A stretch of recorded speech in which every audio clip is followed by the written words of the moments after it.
죽지도 못 받는 년이 밥값은 헤쳐먹어! 시어머니의 고함이 밤하늘을 찢었습니다. 골프채가 허공을 가르며 장독대를 내리쳤어요. 된장 항아리, 고추장 항아리가 차례로 산산조각 났습니다. 맨발의 며느리는 단 하나 남은 시간장 항아리를 품에 안았어요. 그리고 영하 15도의 눈밭 위로 내던져졌습니다. 그때 그녀는 몰랐습니다. 자신의 뱃속에 두 개의 심장이 뛰고 있다는 것을, 그리고 8년 뒤 자신을 내쫓은 그 여자 앞에 어떤 모습으로 다시 서게 될지도요. 사연 시작 전 구독과 좋아요를 눌러주시면 그곳에 축복이 가득하시기를 바라겠습니다. 새벽 4시였습니다. 시조부 제사가 코앞이라 저는 부엌에서 쌀을 씻고 있었어요. 바닥에는 살얼음이 꼈고 수도꼭지에서 나오는 물은 손이 저릴 만큼 차가웠습니다. 손등이 벌겋게 부어오르고 손톱 밑이 시큰거렸지만 멈출 수가 없었어요. 시어머니 길 여사의 새벽잠이 유독 얕거든요. 부엌에서 소리가 조금이라도 늦으면 어김없이 호통이 떨어졌습니다. 저는 쪼그려 앉아 쌀알 사이에 낀 돌멩이를 골라내며 한숨을 삼켰어요. 쌀을 불려놓고 저는 슬리퍼를 끌며 마당으로 나갔습니다. 12월의 새벽 공기는 코끝을 시리게 했어요. 하지만 저는 개의치 않았습니다. 마당 구석에 있는 장독대, 그 중에서도 맨 끝에 놓인 작은 항아리 앞에 쪼그려 앉았어요. 마른 행주로 항아리 표면을 정성스레 닦았습니다. 검붉은 유약이 발린 오래된 항아리였어요. 금이 간 곳도 있고 뚜껑도 이가 나갔지만 저에게는 세상에서 가장 귀한 보물이었습니다. 이 항아리는 친정 어머니가 돌아가시기 전 제게 남긴 유일한 유산이에요. 어머니는 임종 직전에 제 손을 꼭 잡으시며 말씀하셨죠. 서윤아, 이 항아리만은 꼭 지켜라. 우리 집안 100년의 맛이 담겨 있단다. 항아리 안에는 시간장이 담겨 있었습니다. 시간장이란 그냥 간장이 아니에요. 새 간장을 담글 때 종자처럼 넣어서 맛을 번식시키는 일종의 발효 원균이죠. 쉽게 말하면 빵을 만들 때 쓰는 천연 발효종 같은 거예요. 우리 친정은 대대로 이 시간장을 이어왔습니다. 새 간장을 담그면 거기서 조금 덜어내 다음에 시간장으로 쓰고 또 그 다음 해에도 그렇게 이어가는 거예요. 그렇게 100년이 넘도록 맛이 깊어지고 농축된 겁니다. 이게 내 목숨줄이다. 저는 혼잣말처럼 중얼거렸어요. 항아리의 차가운 표면을 손바닥으로 감싸 안으며 잠시 눈을 감았습니다. 어머니의 부엌 냄새가 어렴풋이 떠올랐어요. 구수한 메주 냄새, 햇살에 말리던 고춧가루 냄새, 그 모든 추억이 이 작은 항아리 안에 담겨 있는 것만 같았습니다. 저는 코끝이 찡해져서 손등으로 눈가를 훔쳤어요. 어머니가 살아계셨다면 지금 제 꼴을 보고 얼마나 가슴 아파하셨을까요? 몰락한 종갓집의 외동딸로 태어나 어릴 때부터 장 담그는 법을 배웠던 저였습니다. 어머니는 제가 이 솜씨로 당당하게 살아가길 바라셨을 텐데 지금 저는 시집에서 하녀 취급을 받고 있었어요. 아침 7시가 되자 시어머니 길 여사가 안방 문을 벌컥 열고 나오셨습니다. 저는 이미 제사상에 올릴 나물 3가지를 묻혀놓은 상태였어요. 길 여사는 부엌으로 성큼성큼 들어오시더니 코를 벌름거리며 인상을 팍 찌푸리셨습니다. 이게 무슨 냄새야? 집구석에서 매주 썩은 내가 진동을 하네. 저는 고개를 숙인 채 아무 말도 하지 못했어요. 사실 그건 시간장 특유의 깊은 발효향이었습니다. 좋은 장일수록 처음엔 좀 강한 냄새가 나거든요. 하지만 그걸 설명해봤자 소용없다는 걸 저는 알고 있었습니다. 길 여사는 제 곁으로 다가와 제 머리카락을 한 줌 집어들었어요. 그리고는 킁킁거리며 냄새를 맡았습니다. 저는 수치심에 얼굴이 화끈거렸지만 꼼짝도 할 수 없었어요. 내 몸에서 나는 거야. 이 구린내가. 시골 촌년티가 아직도 안 빠졌어. 길 여사는 화장대에서 가져온 독한 향수를 제 옷과 머리에 마구 뿌려대기 시작했습니다. 뿌리고 또 뿌리고 분무기를 누르는 손가락에 가감이 없었어요. 저는 숨이 막혀 기침을 터뜨렸습니다. 향수 냄새가 너무 독해서 눈물이 핑 돌았어요. 하지만 울면 더 큰일이 난다는 걸 알기에 이를 악물고 참았습니다. 남편 동석이 출근 준비를 하며 거실로 나왔습니다. 저는 얼른 정신을 추스르고 그의 넥타이를 챙겨 들었어요. 파란색 줄무늬 넥타이였죠. 동석은 넥타이를 받아들더니 한심하다는 듯 코웃음을 치며 바닥에 집어던졌습니다. 이딴 촌스러운 무늬를 왜 골라? 눈이 있어, 없어? 저는 허리를 숙여 넥타이를 주었습니다. 손이 떨렸지만 내색하지 않았어요. 동석은 저를 거들떠보지도 않고 아침 식탁 앞에 턱하니 앉았습니다. 저는 밤새 준비한 반찬들을 조심스레 식탁에 올렸어요. 흰 쌀밥, 북엇국, 그리고 밑반찬 몇 가지. 그 중에 호두 멸치볶음이 있었습니다. 순간 동석의 얼굴이 하얗게 질렸어요.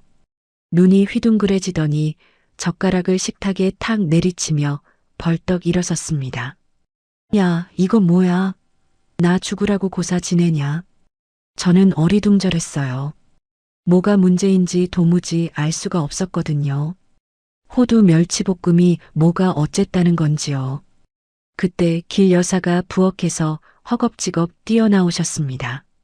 이년아, 우리 귀한 아들이 견과류 냄새만 맡아도 숨이 넘어가는 거 몰라? 너 정말 우리 동석이 죽이려고 환장했구나. 길 여사는 제 손에 들려있던 밥그릇을 낚아채 싱크대에 힘껏 내리쳤습니다. 쨍그랑 하는 소리와 함께 하얀 사기 파편이 사방으로 튀었어요. 저는 그제야 알았습니다. 동석에게 심한 견과류 알레르기가 있다는 것을요. 땅콩이나 호두 같은 견과류 냄새만 맡아도 호흡곤란이 온다는 것을요. 하지만 아무도 저에게 알려준 적이 없었어요. 3년을 같이 살면서 단 한 번도요. 점심 무렵 신우이가 불쑥 찾아왔습니다. 명품 가방을 팔에 걸치고 온 그녀는 소파 한가운데에 떡하니 앉더니 저를 위아래로 훑어보았습니다. 눈빛이 마치 벌레를 보는 것 같았어요. 올케는 아직도 소식 없어? 밭이 자갈밭이라 씨가 안 트나 보네. 에휴, 불쌍한 우리 동생. 저는 얼굴이 화끈거렸습니다. 3년 동안 아이가 없다는 이유로 저는 이 집에서 죄인 취급을 받았어요. 신우이는 킬킬 웃으며 과일을 깎아오라 시켰습니다. 저는 부엌으로 들어가 사과를 깎았습니다. 칼날에 비친 제 얼굴은 헬쑥하고 초라했어요. 광대뼈가 툭 튀어나오고 눈 밑에는 다크서클이 짙게 내려앉아 있었습니다. 언제부터 이렇게 됐을까요? 시집 오기 전 저는 웃음이 많은 여자였는데요. 저녁 때가 되어 동석의 와이셔츠를 다림질하고 있었습니다. 그런데 셔츠 주머니에서 뭔가가 바스락거렸어요. 저는 무심코 손을 넣어 꺼내 보았습니다. 종이 쪽지 2장이었어요. 첫 번째는 고급 호텔 레스토랑 영수증이었습니다. 스테이크 코스 2인분, 와인 1병. 두 번째는 핑크색 메모지였어요. 거기에는 예쁜 글씨체로 이렇게 적혀 있었습니다. 상무님, 오늘 정말 행복했어요. 다음에는 더 좋은 데로 가요. 서명은 알파벳 Y 한 글자뿐이었습니다. 저는 손이 덜덜 떨리기 시작했어요. 다리미를 놓치고 말았습니다. 머릿속이 하얘지며 심장이 쿵쿵 뛰었어요. 그날 저녁 길 여사는 저를 무당집에 끌고 갔어요. 무당은 저를 한참 들여다보더니 혀를 끌끌 찼습니다. 어머니, 이미 싹이 텄는데 딴 곳을 보고 있네요. 길 여사는 제 배를 흘겨보며 콧방귀를 뀌었어요. 인연이 어제 생리가 터졌는데 무슨 헛소리야. 됐어. 돌팔이네. 저는 멍한 채로 그 뒤를 따랐습니다. 무당의 말이 자꾸 귓가에 맴돌았어요. 이미 싹이 텄다니 그게 대체 무슨 뜻일까요? 밤이 깊어 제사상을 다 차렸습니다. 저는 마지막으로 갈비찜을 내놓으며 친정에서 배운 비법을 썼어요. 시간장 딱 한 방울을 떨어뜨린 겁니다. 깊고 그윽한 향이 부엌 가득 퍼졌습니다. 동석이 갈비찜을 젓가락으로 한 점 집어 입에 넣었어요. 맛은 기막힌데 만든 사람이 촌스러워서 원. 저는 아무 말 없이 제자리에 섰습니다. 속으로는 분노가 부글부글 끓어올랐지만 얼굴에 드러내지 않았어요. 늦은 밤 동석이 잠든 사이 그의 핸드폰에 문자 알림이 떴습니다. 화면에 뜬 이름은 김유리 대리였어요. 상무님, 오늘 감사했어요. 덕분에 몸이 따뜻해졌어요. 심장이 쿵 하고 내려앉았습니다. 저는 동석을 흔들어 깨웠어요. 이게 누구예요? 김유리가 누구냐고요. 동석은 눈도 제대로 뜨지 않은 채 짜증스러운 얼굴로 대꾸했습니다. 거래처 직원이야. 집에서 밥이나 하는 주제에 참견은. 동석은 이불을 걷어차고 나가버렸어요. 저는 홀로 어둠 속에서 눈물을 삼켰습니다. 잠이 오지 않아 부엌 구석에 쪼그려 앉았어요. 시간장 항아리를 품에 안고 친정 어머니를 떠올렸습니다.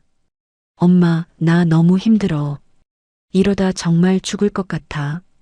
항아리의 차가운 표면이 볼에 닿았어요.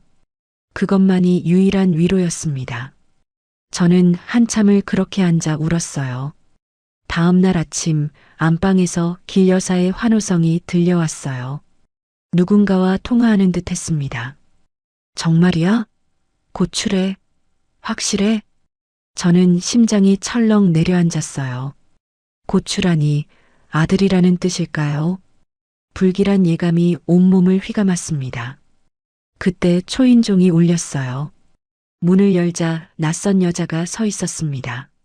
화려한 화장에 몸에 딱 붙는 빨간 원피스를 입은 젊은 여자였어요. 그녀의 손에는 초음파 사진이 들려 있었습니다. 안녕하세요, 언니. 여자는 뻔뻔하게 웃으며 저를 밀치고 집 안으로 들어섰어요. 하이힐 소리가 대리석 바닥에 또각또각 울렸습니다. 저는 얼어붙은 채 그 자리에 서 있었습니다. 세상이 무너져 내리는 소리가 귓가에 웅웅거렸어요. 심장이 터질 것 같았습니다. 다리에 힘이 풀려 문틀을 붙잡아야 했어요. 이게 대체 무슨 상황인 걸까요? 저는 갑자기 숨을 쉴 수가 없었습니다. 그 여자, 김유리는 마치 자기 집인 양 거실 소파 한가운데에 떡하니 앉았습니다. 다리를 꼬고 앉은 그녀는 손에 든 초음파 사진을 길 여사에게 내밀었어요. 어머니, 12주 됐대요. 아들이래요. 태명은 튼튼이에요. 유리는 손으로 자신의 배를 쓰다듬으며 능글맞게 웃었습니다. 아직 배가 나오지도 않았는데 벌써부터 임산부 행세를 하는 거였어요. 길 여사의 얼굴이 환하게 펴졌습니다. 주름진 눈가에 눈물까지 글썽거렸어요. 3년 동안 저에게 보여준 적 없는 표정이었습니다. 저는 현관 앞에 얼어붙은 채 그 광경을 바라보았습니다. 심장이 쿵쾅거리고 손끝이 차갑게 저려왔어요. 이게 대체 무슨 상황인지 머리로는 이해가 되지 않았습니다. 길 여사가 고개를 돌려 저를 노려보았어요. 눈빛이 송곳처럼 날카로웠습니다. 너는 뭐하고 서 있냐? 우리 집안대를 이을 귀한 손주품은 며느리한테 물이라도 떠와라. 며느리라고요. 저는 귀를 의심했습니다. 저도 이 집 며느리인데요. 3년 동안 온갖 구박을 받으며 살아온 저는 뭐란 말입니까? 하지만 저는 아무 말도 하지 못하고 부엌으로 향했어요. 손이 떨려서 컵을 제대로 잡을 수가 없었습니다. 물을 내오는데 현관문이 열리는 소리가 들렸어요. 동석이 퇴근한 거였습니다. 저는 동석이 이 상황을 보면 어떻게 반응할지 궁금했어요. 설마 저 여자 편을 들지는 않겠지요. 아무리 그래도 저는 3년을 함께 산 아내인데요. 저는 마지막 희망을 품고 동석을 바라보았습니다. 동석은 거실에 앉아 있는 유리를 보고도 당황하는 기색이 전혀 없었습니다. 표정 하나 변하지 않았어요. 오히려 제 눈치를 슬쩍 살피더니 어깨를 으쓱했습니다. 그 모습을 보는 순간 저는 모든 것을 이해했어요. 이건 처음부터 짜여진 각본이었던 겁니다. 어쩔 수 없잖아. 당신이 3년 동안 애를 못 낳으니까 어머니 소원 풀어드려야지. 저는 귀를 의심했습니다. 방금 뭐라고 한 거죠? 어쩔 수 없다고요. 제가 뭘 잘못했다는 건가요? 온몸에서 피가 거꾸로 솟는 것 같았어요. 저도 모르게 손이 올라갔습니다. 동석의 뺨을 향해 손바닥이 날아갔어요. 하지만 그 손은 동석의 뺨에 닿지 못했습니다. 뒤에서 누군가 제 머리채를 확 움켜쥐었거든요. 길 여사였습니다. 어딜 감히 하늘 같은 서방한테 손을 대냐? 인연이 칠거지약을 저질렀어. 길 여사는 제 머리채를 잡고 바닥에 내동댕이 쳤습니다. 뒤통수가 대리석 바닥에 부딪히며 눈앞에 별이 번쩍였어요. 너무 아파서 비명조차 나오지 않았습니다. 저는 바닥에 엎드린 채 숨을 헐떡였어요. 그때 유리가 코를 막으며 인상을 찌푸렸습니다. 언니, 위자료는 섭섭지 않게 챙겨드릴게요. 근데 저 입덧이 심해서 언니 몸에서 나는 퀴퀴한 장냄새를 못 맡겠어요. 빨리 나가주세요. 장냄새라고요. 그건 제가 평생 지켜온 친정의 향기였습니다. 저는 이를 악물었어요. 분노와 수치심이 뒤섞여 온몸이 부들부들 떨렸습니다. 길 여사가 안방으로 들어가더니 제 옷가지를 팔에 한가득 안고 나왔어요. 그리고는 거실 바닥에 내던졌습니다.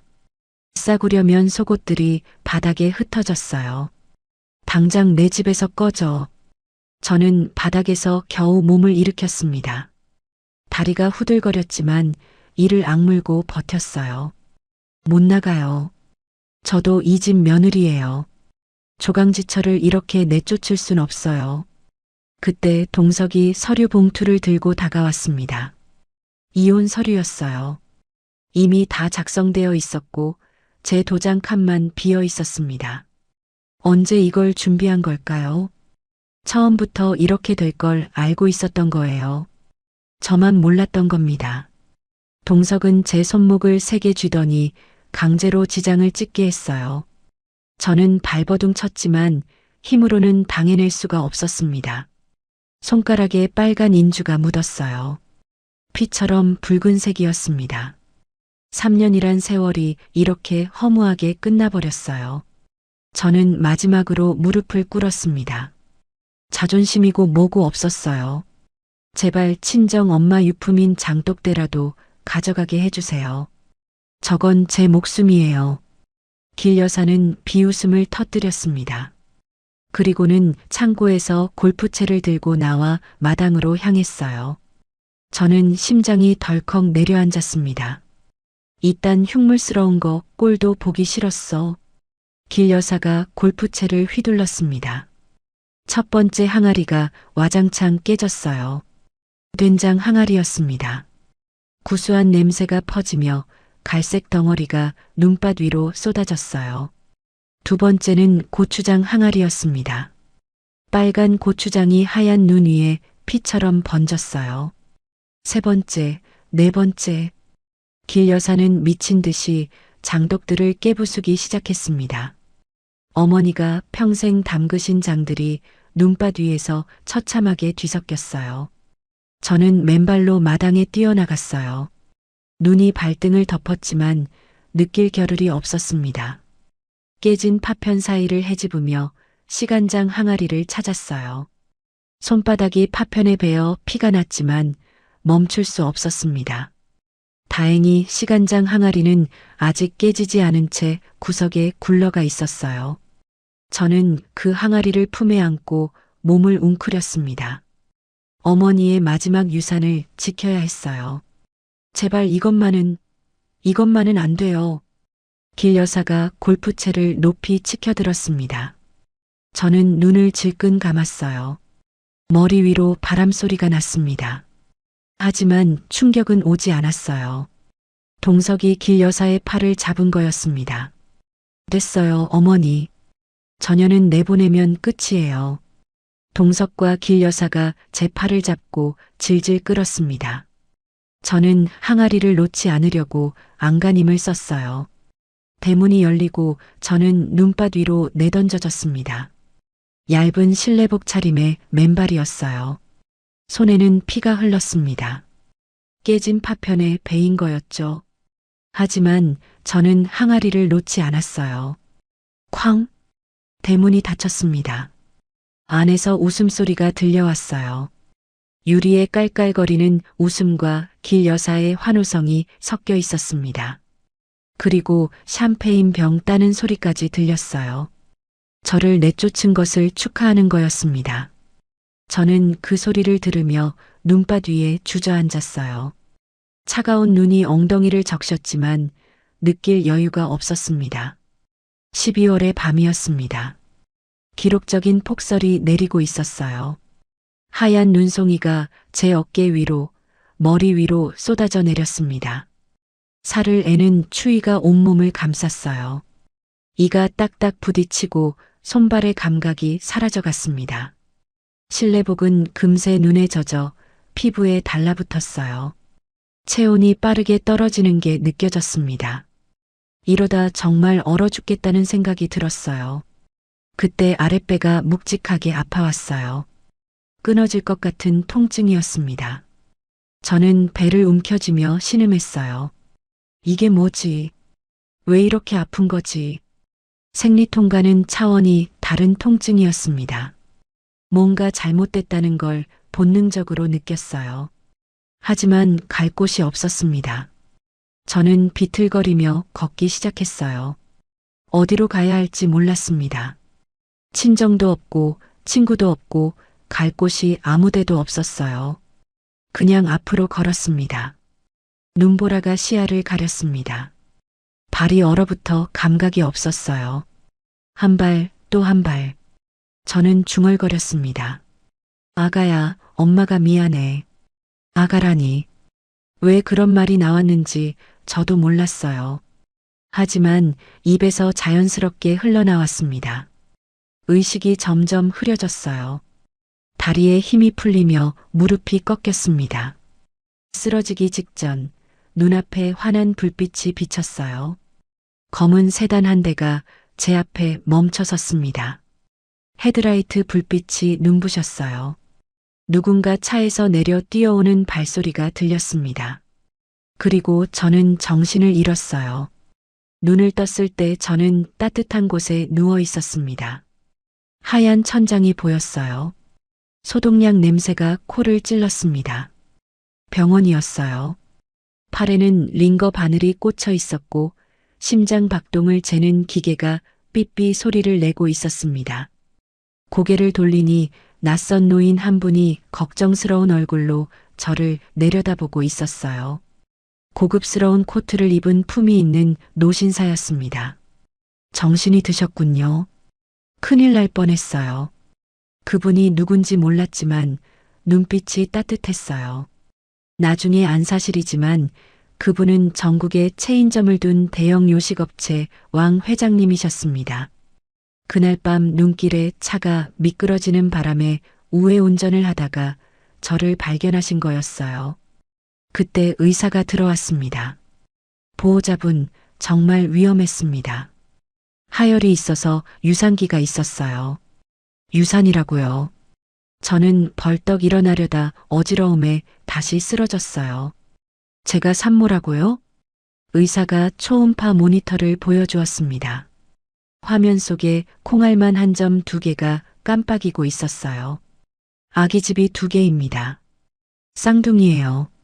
엄마가 독하게 버텨서 기적적으로 둘 다 심장이 뛰고 있어요. 둘 다. 쌍둥이. 저는 모니터를 멍하니 바라보았습니다. 작은 점 두 개가 심장처럼 깜빡거렸어요. 제 뱃속에 생명이 두 개나 있었던 거예요. 무당이 했던 말이 떠올랐습니다. 이미 싹이 텄다던 그 말이요. 눈물이 주르륵 흘러내렸습니다. 기쁨인지 슬픔인지 알 수 없는 눈물이었어요. 3년 동안 아이가 없다고 구박받았는데 정작 쫓겨나는 날 임신 사실을 알게 되다니요. 저는 떨리는 손으로 배를 어루만졌습니다. 아직 아무것도 느껴지지 않았지만 그 안에 두 생명이 있다는 게 믿기지 않았어요. 저는 모니터 속 두 심장을 보며 다짐했습니다. 이를 악물고 속으로 되뇌었어요. 너희는 내가 지킨다. 반드시 살아남아서 저들에게 후회하게 만들겠다. 엄마가 반드시 성공해서 너희를 떳떳하게 키우겠다. 품에 안은 시간장 항아리가 따뜻하게 느껴졌습니다. 어머니가 저를 지켜주시는 것 같았어요. 저는 눈을 감고 희미하게 미소 지었습니다. 8년이 흘렀습니다. 새벽 3시 저는 폐교를 개조한 공장 안에서 커다란 가마솥 앞에 서 있었어요. 이마에는 구슬땀이 송골송골 맺혀 있었습니다.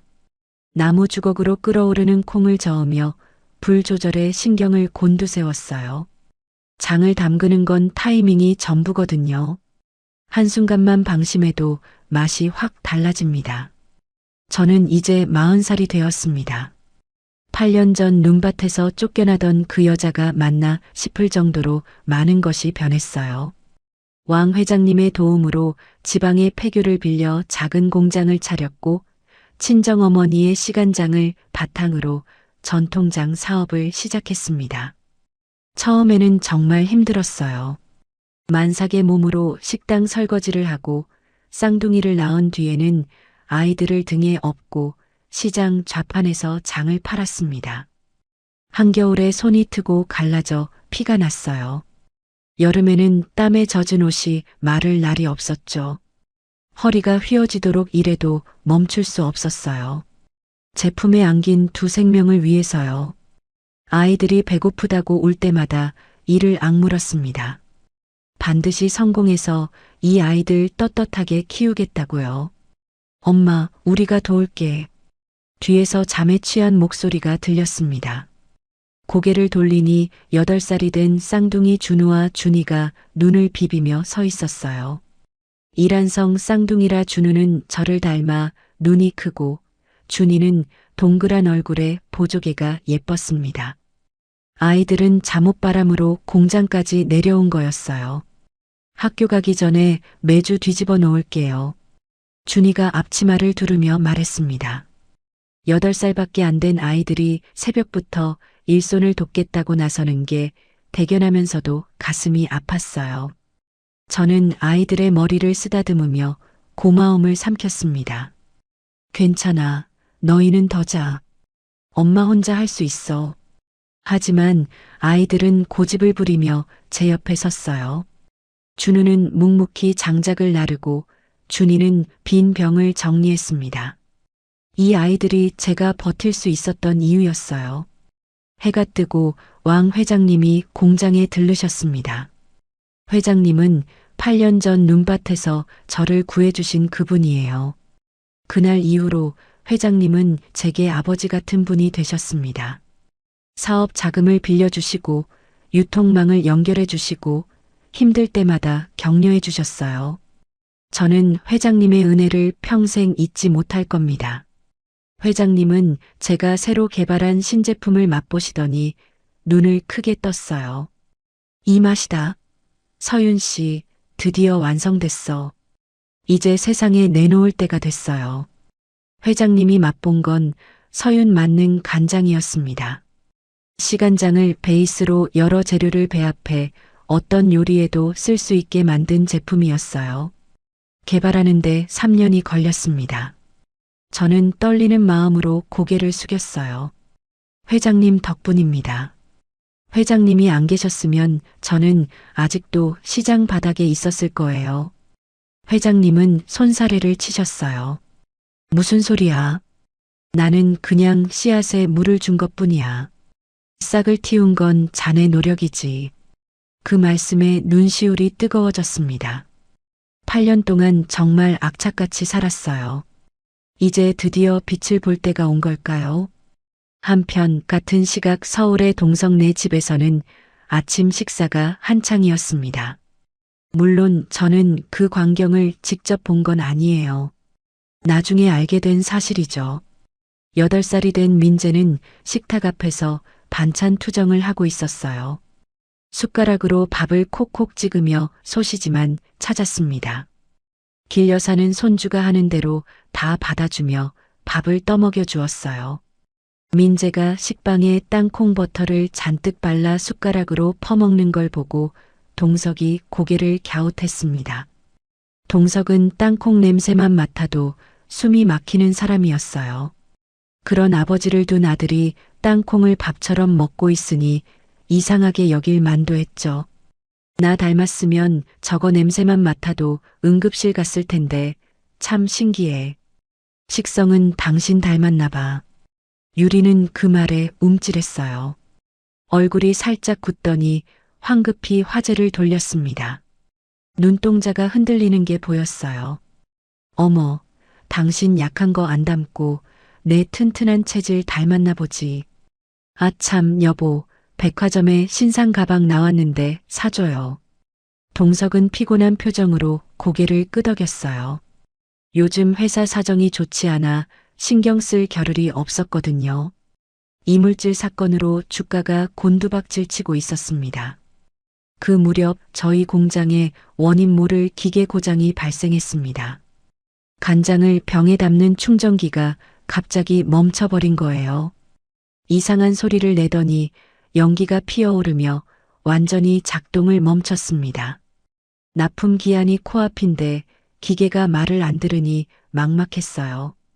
수리기사를 불렀지만 부품이 없어서 일주일은 걸린다고 했습니다. 일주일이면 납품 기한을 놓치는 거였어요. 계약 위반으로 위약금을 물어야 할 판이었습니다. 사장님 어떡해요? 내일까지 500병을 납품해야 하는데. 직원들이 발을 동동 굴렀습니다. 저는 잠시 생각하다가 결심했어요. 수작업으로 하죠. 다 같이 밤새면 할 수 있어요. 그날 밤 저와 직원 5명이 공장에 모였습니다. 깔때기로 간장을 일일이 붓고 손으로 뚜껑을 닫고 라벨을 하나하나 붙였어요. 단순한 작업이었지만 500병을 손으로 하려니 끝이 없었습니다. 허리가 끊어질 것 같았지만 아무도 불평하지 않았어요. 직원들은 농담을 주고받으며 분위기를 띄웠습니다. 사장님, 이러다 허리 나가시겠어요. 괜찮아요. 젊어서 고생은 사서도 한다잖아요. 사장님이 어디가 젊어요. 저희보다 나이 많으시잖아요. 모두가 웃음을 터뜨렸어요. 힘들어도 이런 동료들이 있어서 버틸 수 있었습니다. 준우와 준이도 옆에서 빈병을 나르며 도왔어요.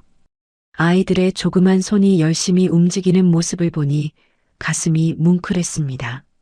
새벽 5시 마지막 병에 라벨을 붙이고 나서야 우리는 환호성을 질렀습니다. 해냈다. 직원들과 손을 맞잡고 기뻐했어요. 힘들었지만 이런 순간이 있기에 버틸 수 있는 거였습니다. 며칠 뒤 준우가 학교에서 상장을 들고 왔어요. 그림 그리기 대회에서 대상을 받은 거였습니다. 제목은 우리 엄마의 항아리였어요. 도화지 가득 커다란 항아리가 그려져 있었고 그 옆에 저와 준이가 서 있었습니다. 아빠의 자리는 비어 있었어요. 저는 가슴이 뭉클하면서도 씁쓸했습니다. 아이에게 아빠가 없다는 게 이렇게 표현되는구나 싶었어요. 준우야, 정말 잘 그렸네. 근데 아빠는 안 그렸어? 준우는 고개를 저었어요. 우리 아빠 없잖아요. 엄마가 아빠예요. 저는 아무 말도 할 수 없었습니다. 아이를 꼭 안아주었어요. 미안함과 고마움이 뒤섞인 복잡한 감정이 밀려왔습니다. 그 즈음 동석의 식품 공장에서 만든 제품에서 이물질이 나왔다는 뉴스가 보도되었어요. 라면 스프에서 쇠조각이 발견됐다는 거였습니다. 저녁 뉴스에서 그 소식을 보고 저는 멍하니 화면을 바라보았습니다. 동석의 얼굴이 나왔어요. 기자들 앞에서 고개를 숙이며 사과하고 있었습니다. 8년 만에 보는 얼굴이었어요. 예전보다 훨씬 늙어 보였습니다. 눈 밑에는 그늘이 졌고 광대뼈가 튀어나와 있었어요. 머리카락도 듬성듬성 빠져 있었습니다. 저는 그 모습을 보면서도 아무런 감정이 느껴지지 않았어요. 마치 모르는 사람을 보는 것 같았습니다. 8년이란 세월이 우리 사이의 모든 것을 지워버린 거였죠. 며칠 뒤 저는 시장 조사를 위해 서울의 대형마트에 갔습니다. 정장을 차려입고 머리도 단정하게 올렸어요. 예전의 촌스러운 모습은 온데간데 없었죠. 8년 동안 사업을 하면서 자연스럽게 세련되어진 거였습니다. 에스컬레이터를 타고 올라가는데 반대편에서 내려오는 사람들이 보였습니다. 화려하게 차려입은 두 여자였어요. 길 여사와 유리였습니다. 저는 심장이 멎는 것 같았어요. 손잡이를 꽉 움켜쥐었습니다. 온몸에 소름이 돋았어요. 그들은 명품 쇼핑백을 양손 가득 들고 수다를 떨며 내려오고 있었습니다. 유리는 8년 전보다 살이 쪄서 볼이 통통해졌고 길 여사는 더 늙어주름이 깊어졌어요. 그들은 저를 스쳐 지나갔지만 전혀 알아보지 못했습니다. 세련된 정장을 입은 제가 8년 전 눈밭에서 맨발로 쫓겨난 그 여자일 거라고는 상상도 못했겠죠. 저는 그들이 사라질 때까지 뒤돌아보지 않았어요. 에스컬레이터가 끝나고 나서야 멈춰서서 심호흡을 했습니다. 심장이 아직도 두근거렸어요. 주먹을 꽉 쥐고 속으로 되뇌었습니다. 아직 멀었어. 더 높이 올라가야 해. 집에 돌아온 저는 장독대 앞에 섰습니다. 해가 지는 노을빛이 항아리를 비추고 있었어요. 시간장 항아리를 바라보며 중얼거렸습니다. 어머니, 이제 보여줄 때가 됐어요. 지켜봐 주세요. 저는 테이블 위에 놓인 서류를 펼쳤습니다. 홈쇼핑 런칭 계약서였어요. 전국에 방송되는 홈쇼핑에서 제 간장을 판매하게 된 거였습니다. 떨리는 손으로 펜을 들어 서명했습니다. 서명을 하는 순간 눈물이 한 방울 떨어졌어요. 8년간의 고생이 주마등처럼 스쳐 지나갔습니다. 드디어 세상에 나갈 준비가 된 거였어요. 그때 준이가 다가와 제 손을 잡았습니다. 엄마, 나 이 다음에 커서 엄마처럼 요리왕 될 거야. 준우는 말없이 제 어깨를 주물러 주었어요. 아직 8살밖에 안 된 아이의 손길이 어찌나 따뜻하던지요. 아이들의 따뜻한 손길에 눈물이 핑 돌았습니다. 8년 동안 피땀 흘린 보람이 이제 결실을 맺으려 하고 있었어요. 저는 아이들을 번갈아 안아주며 속으로 다짐했습니다. 반드시 성공해서 이 아이들에게 부끄럽지 않은 엄마가 되겠다고요. 하지만 저는 몰랐습니다. 제가 다시 세상의 모습을 드러내는 순간 잊고 있던 악연들도 함께 깨어나리라는 것을요. 운명의 톱니바퀴가 다시 돌아가기 시작했습니다. 그것도 아주 빠르게요. 홈쇼핑 생방송 당일이 밝았습니다. 저는 새벽부터 일어나 거울 앞에 섰어요. 떨리는 손으로 화장을 했습니다. 8년 전 시집에서 쫓겨날 때만 해도 거울 볼 여유조차 없었는데 이제는 전국에 얼굴이 나가는 방송을 앞두고 있었어요. 감회가 새로웠습니다. 엄마, 긴장돼요? 준이가 다가와 제 손을 잡았어요. 아이의 손이 따뜻했습니다. 조금. 근데 너희가 응원해주니까 괜찮아. 준우는 말없이 엄지를 치켜 세웠어요. 그 모습에 용기가 솟았습니다. 오후 2시 저는 홈쇼핑 스튜디오에 도착했습니다. 조명이 눈부시게 빛나고 카메라 여러 대가 저를 향해 있었어요. 심장이 쿵쿵 뛰었습니다. 손바닥에 땀이 배어났어요. 스태프들이 분주하게 움직이며 조명을 조절하고 마이크를 점검했습니다. 저는 대기실 구석에서 입술을 깨물며 대본을 훑어보았어요. 하지만 글자가 눈에 들어오지 않았습니다. 긴장이 극에 달했거든요. 자, 5분 후에 생방송 들어갑니다. PD의 외침에 스튜디오가 더욱 분주해졌어요. 저는 심호흡을 하며 마음을 가다듬었습니다. 친정 어머니의 얼굴이 떠올랐어요. 어머니가 물려주신 시간장으로 여기까지 왔습니다. 시장 좌판에서 장을 팔던 날 어머니가 꿈에 나타나 괜찮다고 손을 잡아주셨던 기억이 났어요. 이제 그 은혜에 보답할 때였습니다. 큐. 빨간 불이 켜지고 방송이 시작되었습니다. 쇼호스트가 밝은 목소리로 제품을 소개했어요. 자, 오늘의 특별 상품입니다. 100년 전통 시간장을 베이스로 만든 서윤 만능 간장이에요. 저는 카메라 앞에서 직접 요리 시연을 했습니다. 떨리는 손으로 팬에 불을 켜고 간장 한 스푼을 넣어 볶음밥을 만들었어요. 구수한 향이 스튜디오 가득 퍼졌습니다. 스태프들이 침을 꿀꺽 삼키는 게 보였어요. 이 간장 하나면 따로 양념할 필요가 없어요. 찌개에도 볶음에도 조림에도 다 쓸 수 있습니다. 제 목소리가 점점 안정되어 갔어요. 어머니에게 배운 대로 진심을 담아 설명했습니다. 장을 담그는 정성, 재료를 고르는 마음, 그리고 맛있는 밥상을 차리고 싶은 엄마의 마음을요. 그때 전화 주문이 폭주하기 시작했습니다. 와, 지금 주문 전화가 폭주하고 있습니다. 준비한 물량이 벌써 절반이나 나갔어요. 쇼호스트가 흥분한 목소리로 외쳤어요. 저는 믿기지 않았습니다. 화면 아래 숫자가 쉴 새 없이 올라갔어요. 1000병, 2000병, 3000병. 눈앞이 아득해졌습니다. 방송이 끝났을 때 준비한 10,000병이 완판되었어요. 1시간 만에 전부 팔린 거였습니다. 역대급 판매 기록이라고 했어요. PD가 달려와 제 손을 덥석 잡았습니다. 사장님, 대박이에요. 이건 진짜 대박입니다. 저는 그 자리에서 울음을 터뜨렸습니다. 8년간의 서름이 한꺼번에 쏟아져 나왔어요.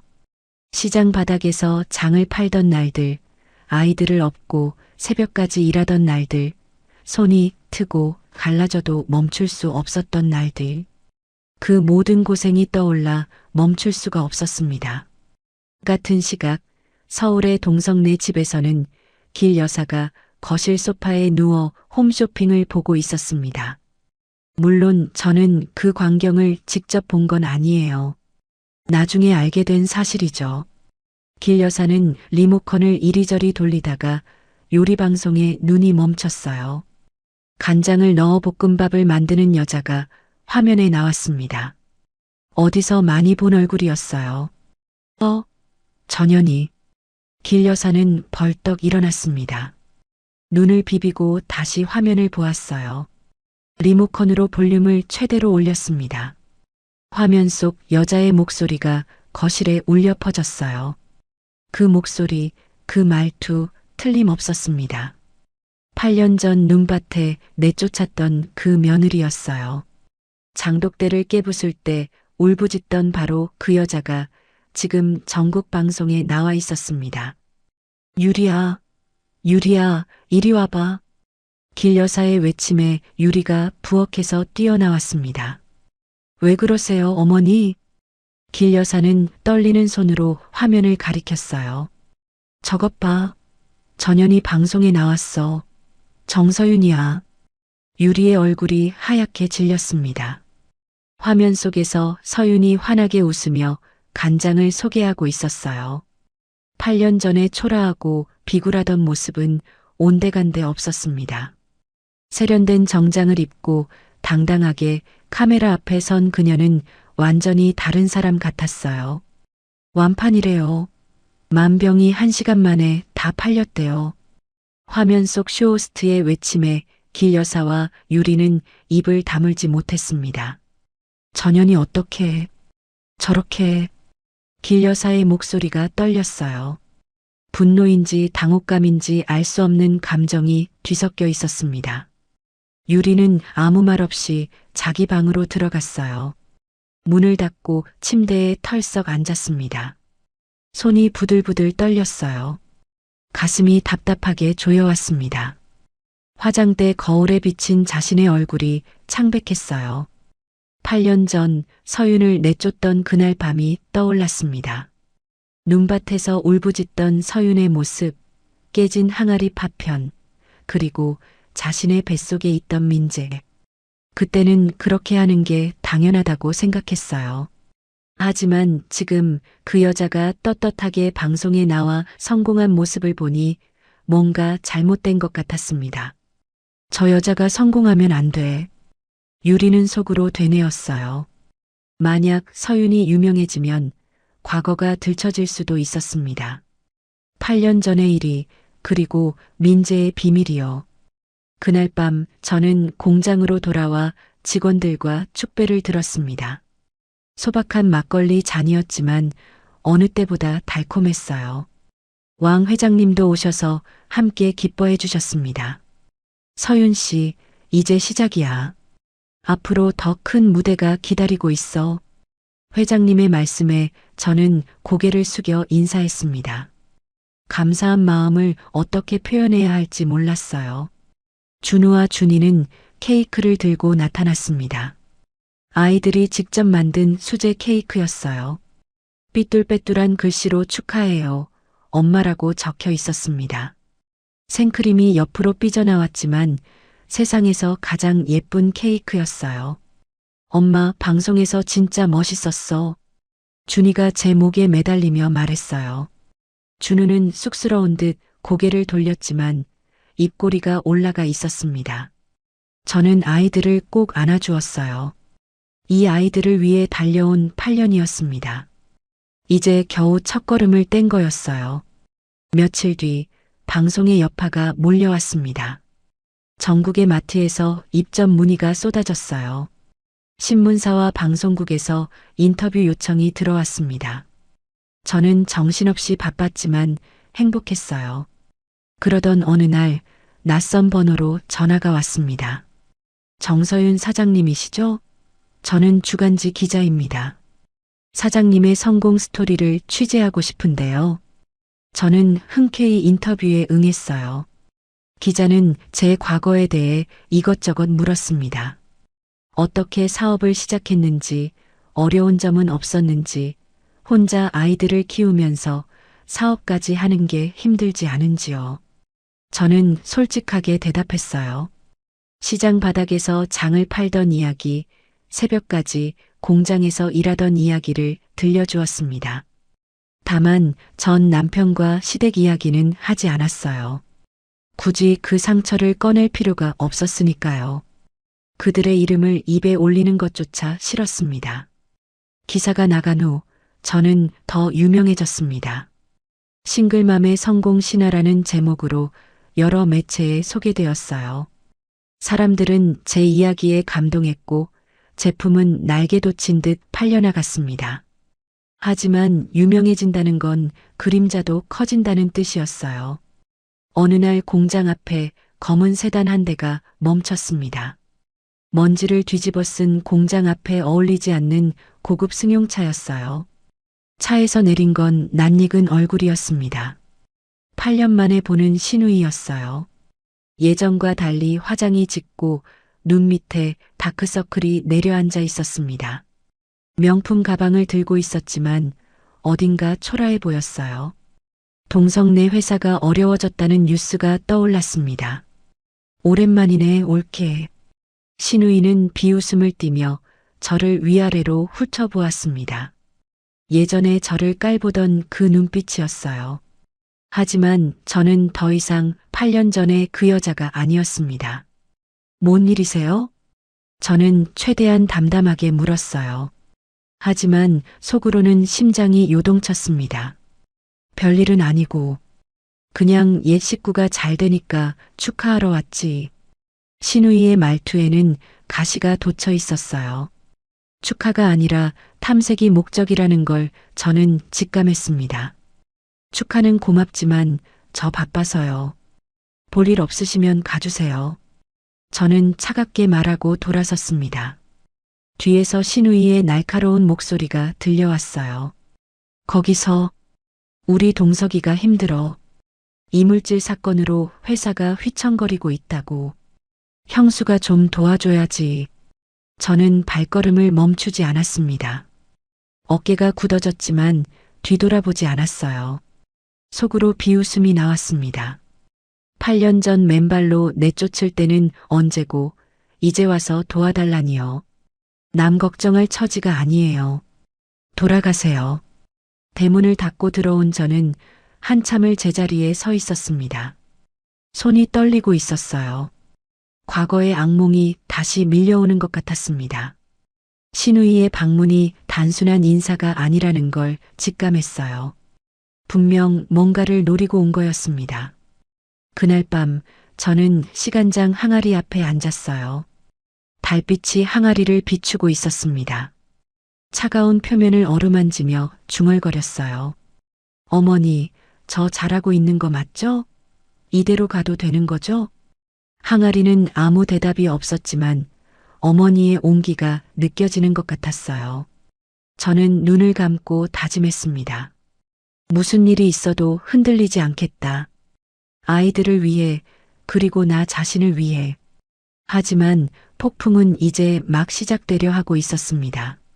제가 미처 알지 못하는 거대한 비밀과 함께요. 신우이가 다녀간 뒤로 이상한 일들이 벌어지기 시작했습니다. 처음에는 사소한 것들이었어요. 거래처에서 갑자기 연락이 끊기고 납품 일정이 미뤄지고 마트 입점 계약이 취소되었습니다. 전화를 걸어 이유를 물어도 담당자들은 말을 흐렸어요. 갑자기 사정이 생겼다느니 상부에서 결정한 거라느니 핑계만 댔습니다. 저는 이상하다 싶으면서도 대수롭지 않게 넘겼어요. 사업을 하다 보면 이런 일이 있을 수 있다고 생각했거든요. 하지만 진짜 문제는 그 다음이었습니다. 어느 날 아침 직원이 허겁지겁 달려왔어요. 손에는 스마트폰이 들려 있었습니다. 사장님, 이거 보세요. 큰일 났어요. 화면에는 인터넷 기사가 떠 있었습니다. 제목을 보는 순간 눈앞이 캄캄해졌어요. 서윤 만능 간장, 중국산 원료로 만들어 소비자 기만 의혹.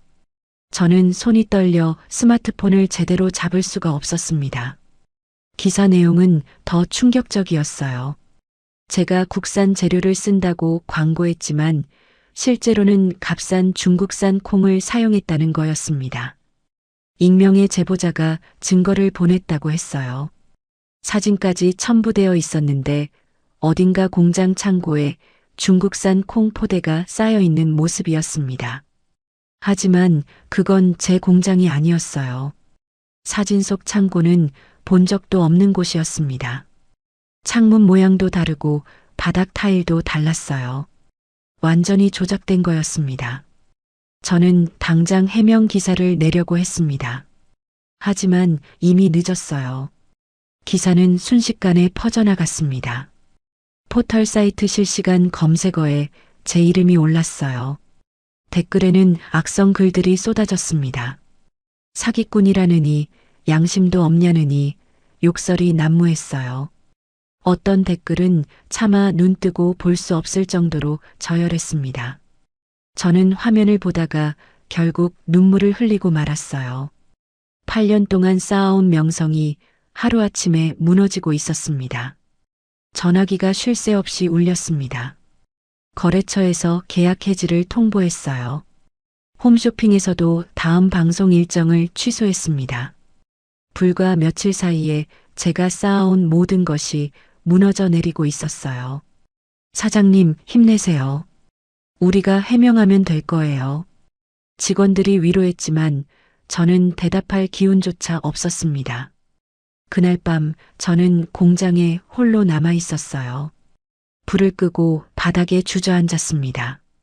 사방이 고요했어요. 기계들이 멈춰선 공장은 마치 유령의 집 같았습니다. 8년 동안 악착같이 일해온 세월이 물거품이 되는 것 같았어요. 눈물이 멈추지 않았습니다. 이렇게 끝나는 건가? 이렇게 무너지는 건가? 절망이 파도처럼 밀려왔어요. 그때 문을 두드리는 소리가 났어요. 왕 회장님이셨습니다. 회장님은 제 옆에 조용히 앉으셨어요. 서윤 씨, 울지 마. 진실은 반드시 밝혀져. 회장님의 목소리는 약했지만 따뜻했어요. 8년 전 눈밭에서 저를 구해주실 때도 이런 목소리셨죠. 저는 회장님을 보며 목이 메어 말을 잇지 못했어요. 누가 이런 짓을 한 건지 모르겠어요. 제가 뭘 그렇게 잘못했다고. 그냥 열심히 살았을 뿐인데. 저는 눈물을 훔치며 말했습니다. 회장님은 힘겹게 손을 들어 제 머리를 쓰다듬어 주셨어요.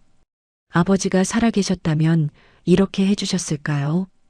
저는 더 서럽게 울었습니다. 자네 잘못이 아니야. 누군가 일부러 자네를 무너뜨리려는 거야. 그들이 두려워하는 거지. 자네가 성공하는 게 우리가 맞서 싸워야 해. 회장님의 말씀에 저는 고개를 끄덕였어요. 포기하면 안 됐습니다. 아이들을 위해서라도 버텨야 했어요. 다음 날 저는 국립농산물품질관리원에 자진해서 원료 검사를 요청했습니다. 공장 문을 활짝 열고 기자들을 불러 모았어요. 숨길 게 없다는 걸 보여주고 싶었습니다. 저희 공장에서 사용하는 콩은 전부 국내산입니다. 유통 이력 서류와 원산지 증명서가 여기 있습니다. 저는 떨리는 목소리로 설명했어요. 기자들은 고개를 갸웃거리며 질문을 던졌습니다. 그럼 저 사진은 뭐예요? 중국산 콩 포대가 찍힌 건데요. 저는 이를 악물고 대답했어요. 그건 조작된 사진입니다. 저 창고는 저희 공장이 아니에요. 누군가 의도적으로 합성한 겁니다. 하지만 기자들은 반신반의하는 눈치였어요. 저를 의심하는 눈빛이 따가웠습니다. 검사 결과가 나오기까지 일주일이 걸렸습니다. 그 사이 저는 잠을 제대로 잘 수가 없었어요. 밤마다 악몽을 꾸었습니다. 장독대가 깨지던 날 밤, 눈밭에서 쫓겨나던 그때의 공포가 되살아났어요. 새벽에 식은땀을 흘리며 깨어나기를 여러 번, 눈 밑에 다크서클이 짙게 내려앉았습니다. 밥맛도 없어서 물만 마시며 버텼어요. 몸무게가 일주일 만에 4kg이나 빠졌습니다. 아이들은 제 표정을 살피며 조심스럽게 말했습니다. 엄마, 우리가 학교에서 애들한테 욕 먹어도 괜찮아. 엄마가 나쁜 사람 아닌 거 우리가 알아. 준우의 말에 저는 가슴이 찢어지는 것 같았어요. 아이들까지 피해를 보고 있었던 겁니다. 학교에서 얼마나 놀림을 받았을까요? 친구들이 뭐라고 했을까요? 준이는 눈가가 빨갛게 부어 있었어요. 울다 온 게 분명했습니다. 저는 아이들을 꼭 안아주며 약속했어요. 걱정 마. 엄마가 반드시 진실을 밝힐게. 너희가 고개 숙일 일 절대 없어. 준우는 고개를 끄덕였고 준이는 제 품에서 한참을 울었습니다.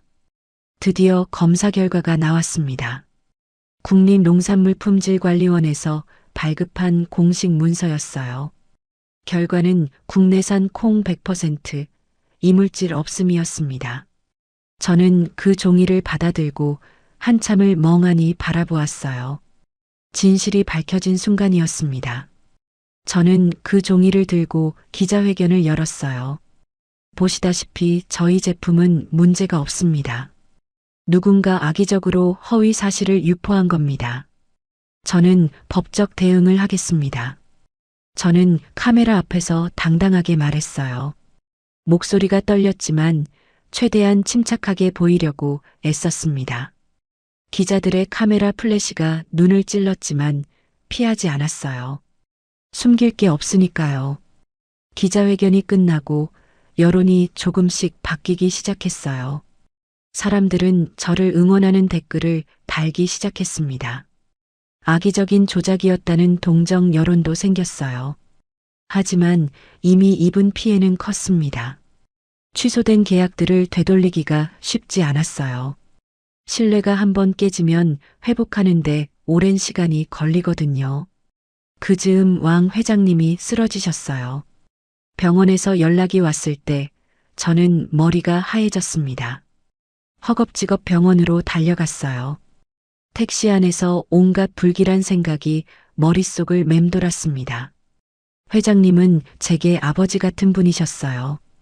8년 전 눈밭에서 저를 구해주신 분, 다시 일어설 수 있게 도와주신 분. 그분이 쓰러지셨다니 믿기지 않았습니다. 응급실 앞에서 서성이다가 의사를 만났습니다. 심근경색입니다. 수술은 성공적으로 끝났지만 당분간 절대 안정이 필요합니다. 저는 회장님 병실로 들어갔어요. 하얀 침대에 누워 계신 회장님의 얼굴이 창백했습니다. 산소 호흡기가 콧등에 꽂혀 있었고 심전도 모니터가 삐삐 소리를 내고 있었어요. 평소에 그렇게 정정하시던 분이 갑자기 늙어 보였습니다. 손등에는 링거 바늘이 꽂혀 있었어요. 저는 침대 옆에 무릎을 꿇었습니다. 회장님, 제 때문이에요. 제가 너무 걱정을 끼쳐드려서. 회장님은 힘없이 웃으셨어요. 무슨 소리야? 내가 원래 심장이 약했어. 자네 탓 아니야. 하지만 저는 회장님이 저 때문에 스트레스를 받으셨다는 걸 알았어요. 가짜 뉴스가 터진 뒤로 회장님은 밤잠을 설치며 이리저리 뛰어다니셨거든요. 변호사를 알아보시고 기자들을 만나시고 거래처에 연락하시고 저를 돕느라 무리를 하신 거였습니다. 그 나이에 그렇게 뛰어다니시면 안 됐는데 저는 자책감에 가슴이 무너졌어요.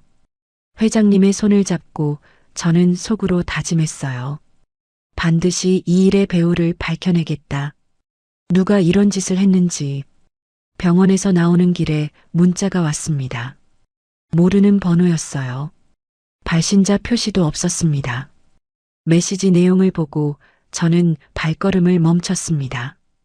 옛 시댁 식구들이 너를 무너뜨리려 한다. 조심해라.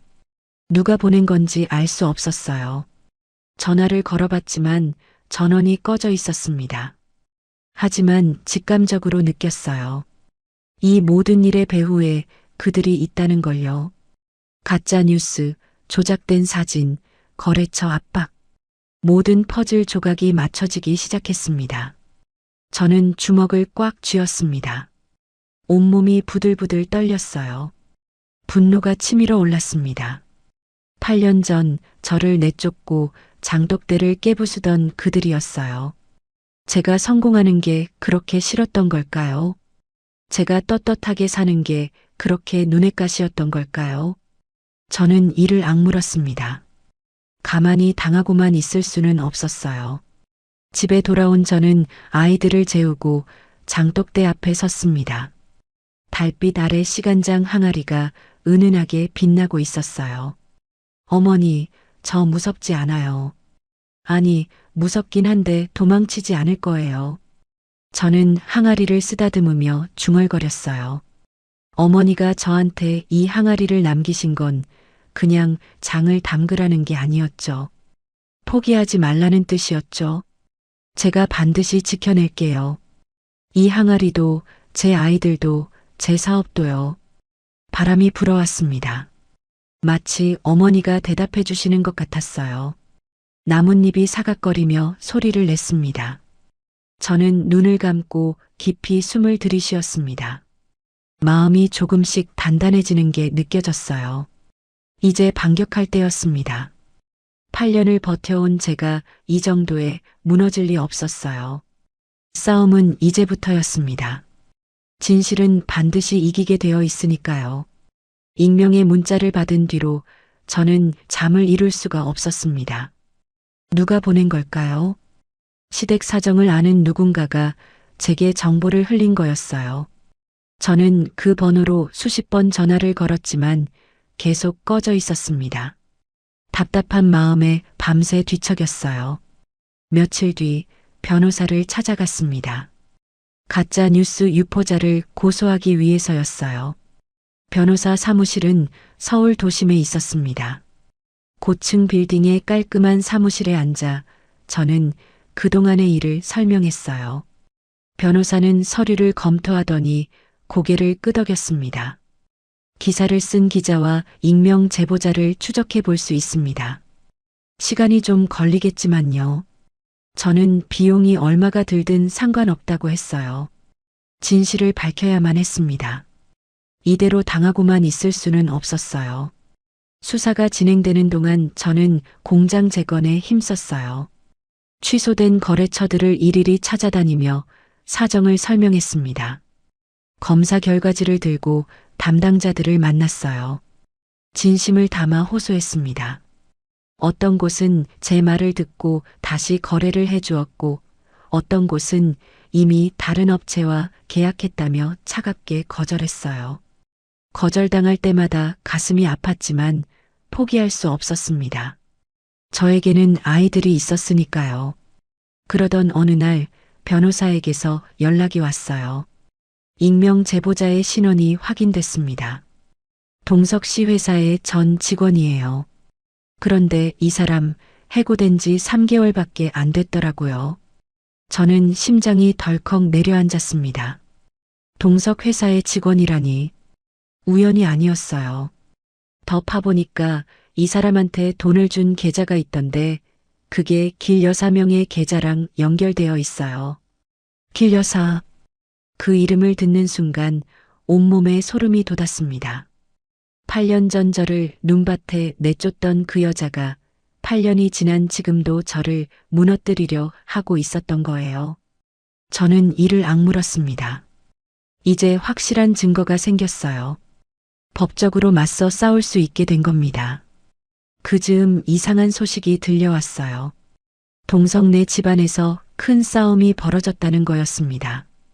우연히 만난 옛 지인이 귀띔해 주었어요.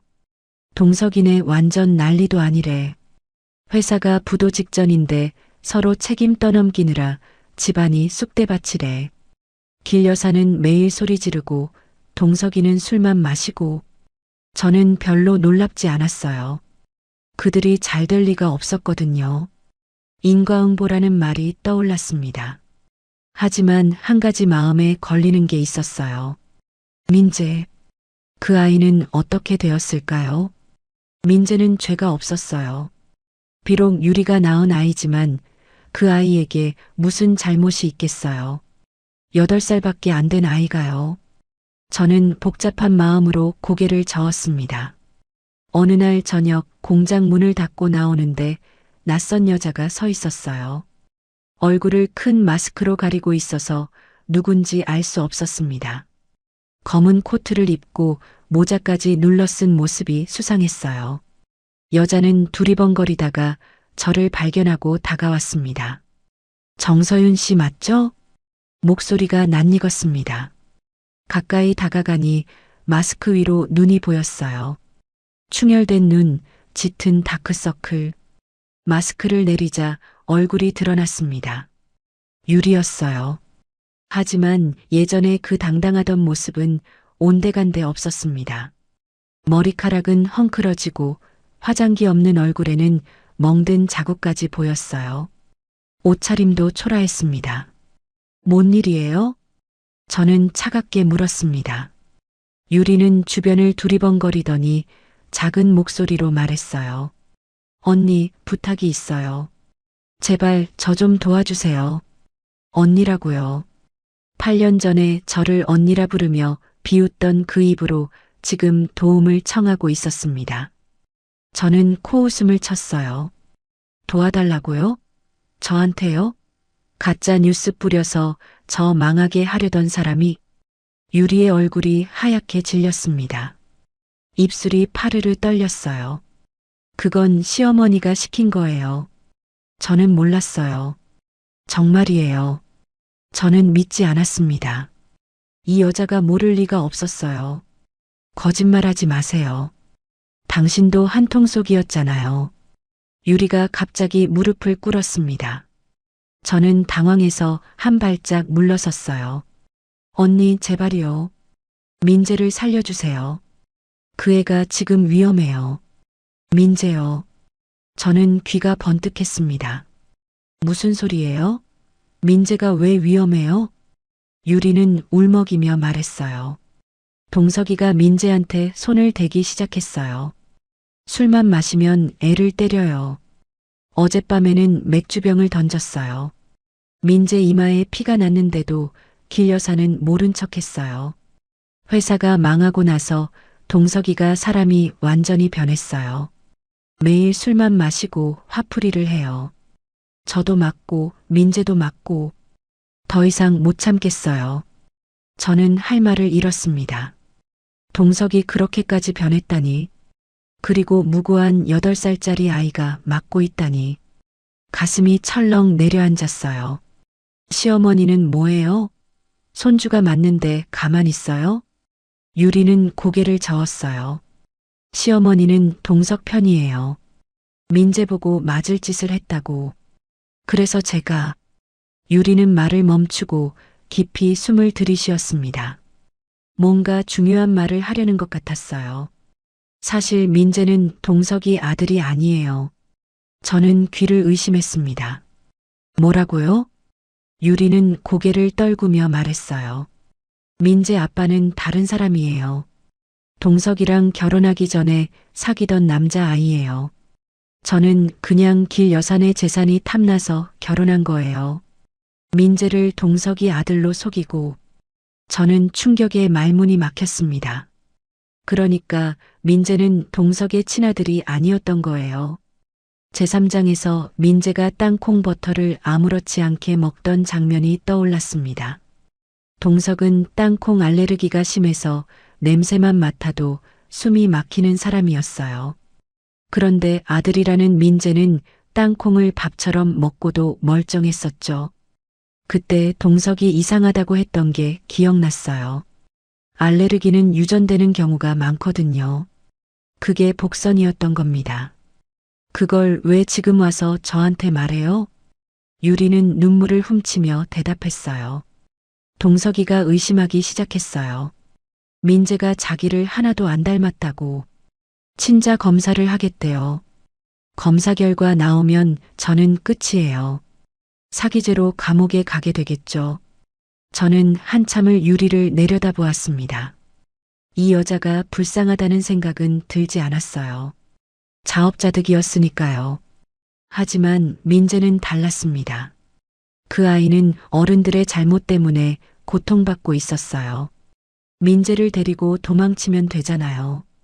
저한테 왜 그래요? 유리는 고개를 저었어요. 돈이 없어요.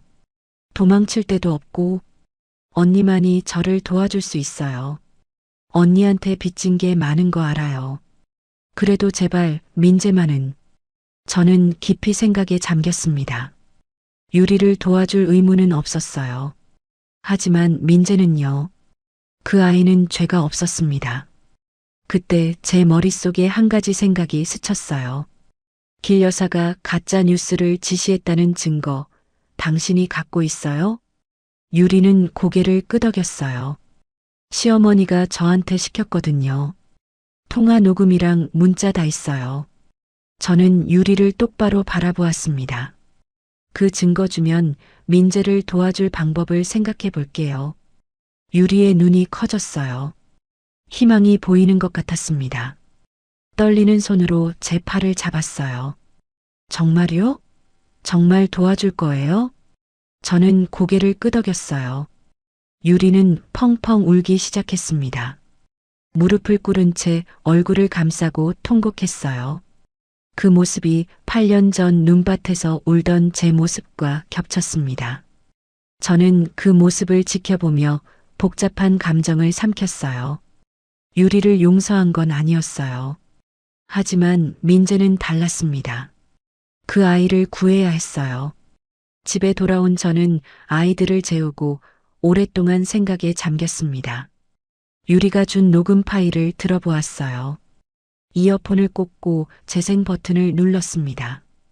길 여사의 목소리가 또렷하게 들렸어요. 그 차갑고 독한 목소리를 잊을 수가 없었습니다. 전현 망하게 해. 뭔 수를 써서든. 기자한테 돈 줘서 기사 내보내. 사진도 조작해서 보내고. 돈은 내가 댈 테니까. 전현이 잘 되는 꼴을 못 보겠어. 증거가 확실했어요.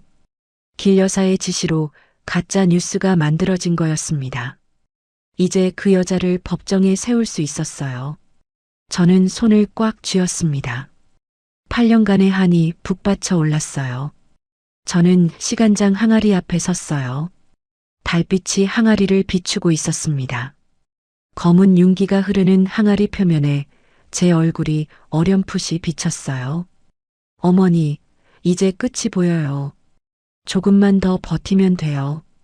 저를 짓밟으려 했던 사람들한테 제대로 보여줄 거예요. 바람이 불어왔습니다. 나뭇잎이 사각거리며 소리를 냈어요. 어머니가 응원해 주시는 것 같았습니다. 저는 항아리를 어루만지며 눈을 감았어요.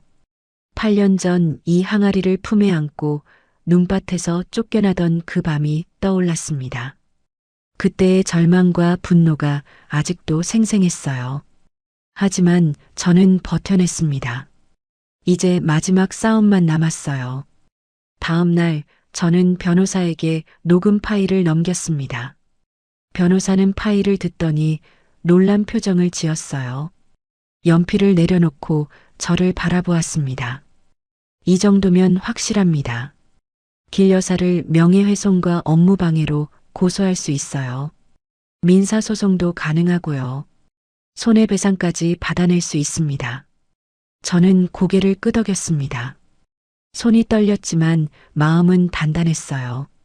드디어 반격이 시작되는 거였습니다. 8년간의 한을 풀 때가 온 겁니다. 하지만 싸움은 아직 끝나지 않았어요. 오히려 진짜 전쟁은 이제부터였습니다. 법정에서 그들과 마주할 생각을 하니 심장이 뛰었어요. 두렵지 않았습니다. 진실은 제 편이니까요. 이제 모든 것을 되찾을 때였습니다. 잃어버린 명예도, 빼앗긴 존엄도요. 재판날이 밝았습니다. 저는 아침 일찍 일어나 거울 앞에 섰어요. 단정한 검은색 정장을 입고 머리를 깔끔하게 올렸습니다. 거울 속 제 얼굴은 창백했지만 눈빛만은 흔들리지 않았어요. 오늘이 8년간 기다려온 날이었습니다. 엄마, 힘내. 준우와 준이가 현관까지 따라 나와 저를 안아주었어요. 아이들의 품이 따뜻했습니다. 저는 고개를 끄덕이고 집을 나섰어요. 법원에 도착하니 기자들이 몰려 있었습니다. 카메라 플래시가 번쩍거렸어요. 마이크가 제 앞에 쏟아졌습니다. 기자들이 질문을 던졌지만 저는 대답하지 않았어요. 고개를 숙이지 않고 당당하게 걸어 들어갔습니다. 심장은 터질 것처럼 뛰었지만 발걸음은 흔들리지 않았어요. 법정 안으로 들어서는 순간 차가운 공기가 얼굴을 스쳤습니다. 높은 천장과 무거운 분위기가 저를 압도했어요. 하지만 물러설 수 없었습니다. 피고인석에 길 여사가 앉아 있었어요. 8년 만에 가까이서 보는 얼굴이었어요. 예전보다 훨씬 늙어 있었습니다. 주름이 깊게 패이고 입꼬리가 축 처져 있었어요. 하지만 저를 보는 눈빛만은 여전히 도끼가 서려 있었습니다. 길 여사 옆에는 동석이 앉아 있었어요. 한때 제 남편이었던 사람. 그는 고개를 푹 숙이고 있었습니다. 저와 눈이 마주치자 황급히 시선을 피했어요. 비겁한 모습은 예나 지금이나 똑같았습니다. 재판이 시작되었습니다. 검사가 증거들을 하나하나 제시했어요. 길 여사가 가짜 뉴스를 지시한 녹음 파일이 법정에 울려 퍼졌습니다. 전현 망하게 해. 뭔 수를 써서든.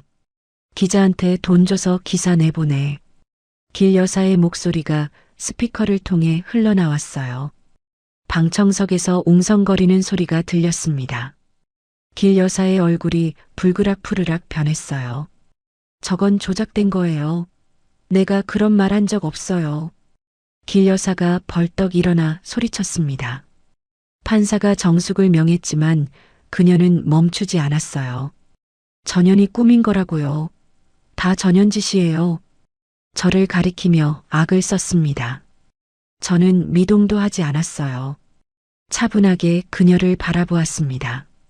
8년 전이었다면 저 소리에 움츠러들었겠죠. 하지만 지금의 저는 달랐습니다. 증인 신문이 시작되었어요. 유리가 증인석에 앉았습니다. 그녀는 떨리는 목소리로 진술했어요. 시어머니가 저한테 시켰어요. 전 며느리를 망하게 하라고. 제가 직접 기자한테 돈을 전달했습니다. 유리의 증언에 길 여사가 다시 폭발했어요. 이 배은망덕한 년아, 내가 감히. 조용히 하세요. 판사가 호통을 쳤습니다. 법정 경위가 길 여사를 제지했어요. 그녀는 씩씩거리며 자리에 앉았습니다. 저는 증인석으로 불려나갔어요. 변호사의 질문에 따라 8년 전부터 지금까지의 일을 진술했습니다. 시집살이의 고통, 장독대가 파괴되던 밤, 눈밭에서 쫓겨나던 순간, 말하는 내내 목이 메었지만 울지 않았어요. 이 자리는 눈물을 흘릴 곳이 아니었습니다. 8년 전 저는 맨발로 눈밭에 쫓겨났습니다. 뱃속에 아이가 있는 줄도 모르고요. 그날 밤 저는 죽을 뻔했어요. 영하 15도의 추위에 맨발로 서서 하늘을 올려다보았습니다. 그때 저는 정말 포기하고 싶었어요. 하지만 살아남았습니다. 누군가 저를 구해주었고 뱃속에 쌍둥이가 있다는 걸 알게 되었어요. 그 아이들을 위해 버텼습니다. 악착같이 살아남아서 여기까지 왔어요. 저의 진술이 끝나자 방청석이 숙연해졌습니다. 여기저기서 훌쩍이는 소리가 들렸어요. 저도 눈시울이 뜨거워졌지만 꾹 참았습니다. 그때 동석 측 변호사가 질문을 던졌습니다. 원고는 피고 측과 개인적인 원한이 있지 않습니까? 이 소송이 복수를 위한 것은 아닌지요? 저는 똑바로 그를 바라보았어요. 복수요? 저는 복수하려는 게 아닙니다. 진실을 밝히려는 겁니다. 그리고 제 명예를 되찾으려는 거예요. 그게 잘못인가요? 변호사는 더 이상 질문하지 못했습니다. 재판이 진행되는 동안 예상치 못한 일이 벌어졌어요. 동석이 갑자기 자리에서 일어났습니다. 재판장님, 저도 할 말이 있습니다. 길 여사가 당황한 표정으로 아들을 바라보았어요. 동석아, 앉아. 뭐 하는 거야? 하지만 동석은 어머니를 무시하고 말을 이었습니다. 어머니가 한 일 저도 알고 있었습니다. 말리지 못한 건 제 잘못이에요. 그리고 동석은 깊이 숨을 들이쉬었어요. 무언가 큰 결심을 한 표정이었습니다. 민재가 제 아들이 아니라는 것도 알고 있습니다. 친자 검사를 했거든요. 결과가 어제 나왔어요. 100% 제 아이가 아니래요.